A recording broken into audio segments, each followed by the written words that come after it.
Hello to my fellow lovers of history and people that just like to learn because they have curious minds. We are on number 3 of the War Starts from the Professor Noggin series, and I am Eileen Schnabel, author of the Kep Westgard Time Travel to the American Revolution series.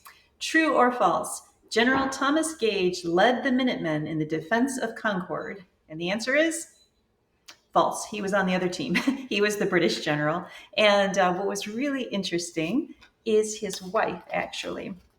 I'm going to read you a small passage from the One If by Land, Two If by Submarine, because Kep Westgard actually meets General Gage. So they are invited into the room that General Gage is waiting in, and they've claimed to have some information for him, but they're actually trying to get information themselves. Here we go.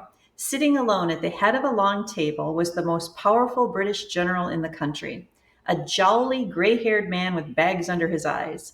His half-eaten meal pushed aside, he studied the page Turner had given him. You have the rest? Yes. It'll be a cinch to track down every member, basically that means of Congress, and evidence enough to hang them all. I will destroy this nest of locusts, Gage said, banging down his teacup. Mark my words. I will crush this rebellion. He broke off as the door opened again. Madam Gage, announces the servant.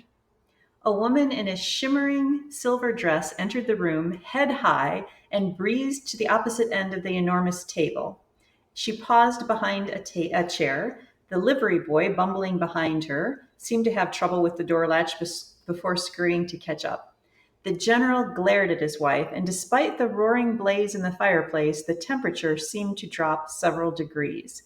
Kep stared at Margaret Gage.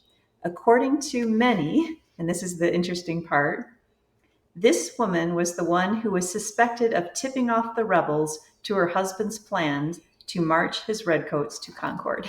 So anyway, thank you for letting me share, and I will see you tomorrow.